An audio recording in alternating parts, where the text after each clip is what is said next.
नमस्कार। मैं हूँ अलका नेगी तोमर।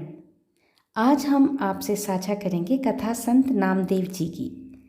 नामदेव महाराष्ट्र के 5 महान संतों में गिने जाते हैं।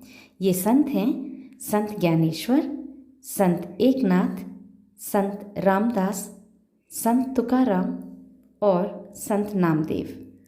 आज की हमारी कथाएं श्री R.K. गुप्ता जी की पुस्तक cents and mahatmas of India पर आधारित हैं। संत नामदेव जी का जन्म सन 1327 विक्रम संवत में हुआ था। वे संत संप्रदाय को भारत में प्रचलित करने के लिए जाने जाते हैं। इनकी कविताएं सिखों के आदि ग्रंथ में भी संकलित हैं, जो इनकी देश भर में हुई ख्याति की परिचायक हैं। इनके पिता दामा सेठ व माता गुनाई शिव के भक्त थे।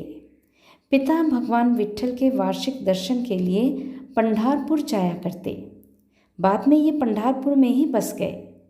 बाल्यावस्था से ही नामदेव जी श्री विट्ठल जी की भक्ति में संलग्न हो गए। एक समय इनके पिता को बाहर गांव जाना पड़ा। इन्होंने नामदेव जी को अपने इष्ट विट्ठल जी का ध्यान रखने को कहा। नामदेव जी बड़ी ही श्रद्धा व रीति रिवाज को ध्यान में रखकर विट्ठल जी की मूर्ति की सेवा में लग गए। पूजा पाठ पर्यंत जब इन्होंने विट्ठल जी को दूध का भोग लगाया तो बाल स्वभाववश चुपके से देखने लगे कि विट्ठल जी ने दूध का सेवन किया कि नहीं। जब बहुत समय तक भी विट्ठल जी ने दूध नहीं पिया तो नामदेव जी ने सोचा कि उनसे अवश्य कोई भूल हो गई है, जिस कारण विट्ठल जी दूध नहीं पी रहे। मन ही मन उन्होंने प्रार्थना की व विट्ठल जी से क्षमा मांगते हुए उनसे अनुरोध करने लगे कि वे दूध का सेवन करें। कहते हैं बाल हट के आगे प्रभु भी नतमस्तक हैं। विट्ठल जी स्वयं आकर नामदेव जी द्वारा समर्पित दूध का सेवन तब तक रोज करते रहे जब तक कि पिता लौट न आए। जब पिता को ये पता चला तो उन्होंने बालक नामदेव को ढेरों आशीष दिए व कहा कि नामदेव जी ने न केवल अपने परिवार वरन समस्त पंढारपुर को ईश्वर की कृपा का पात्र बनाया है। जैसे जैसे नामदेव जी बड़े होते गए वैसे वैसे उनकी भक्ति भी प्रगाढ़ होती गई।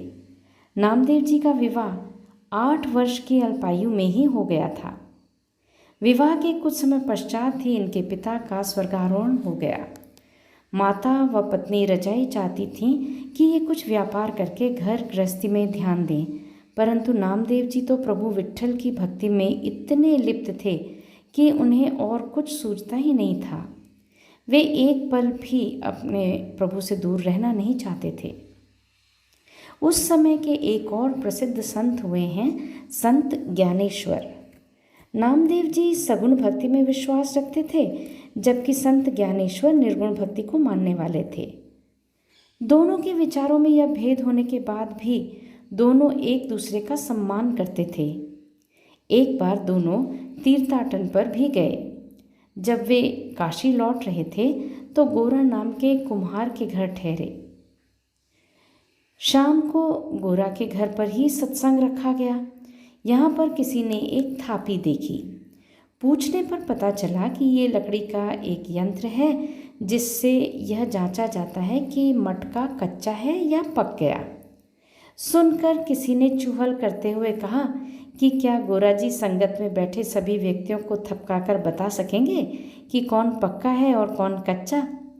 हंसी हंसी में गोरा जी ने थापी उठाई व लोगों को बताने लगे। जब नामदेव जी को जांचा तो गोरा जी उन्हें कच्चा बताया। सभी अचरज में थे कि नामदेव जी को क्यों कच्चा बताया। इस पर गोरा जी बोले कि यद्यपि नामदेव जी पर ईश्वर की भरपूर कृपा है, तब भी गुरु न होने के कारण ये अभी कच्चे हैं। सुनकर नामदेव जी अचंभित हुए। पंढारपुर पहुंचने के बाद उन्होंने अपने इष्ट विट्ठल जी से इस विषय में पूछा। आज्ञा हुई कि वे विसोवा खेचर जी को अपना गुरु बना लें। नामदेव जी ने ऐसा ही किया। ज्ञानेश्वर जी के साथ किया तीर्थाटनों का यही पुण्य फल था। नामदेव जी कुछ समय पंजाब के गुरदासपुर जिले के धोमा गांव में भी रहे। यहाँ इन्होंने विष्णु जी को समर्पित कई हिंदी काव्य रचनाएं की जो उत्तर भारत में बहुत प्रचलित हुईं।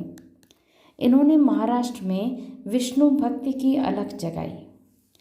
80 वर्ष की आयु में इन्होंने अपने श्रद्धेय श्री विट्ठल जी के दरबार के आगे अपने भौतिक शरीर को त्याग दिया।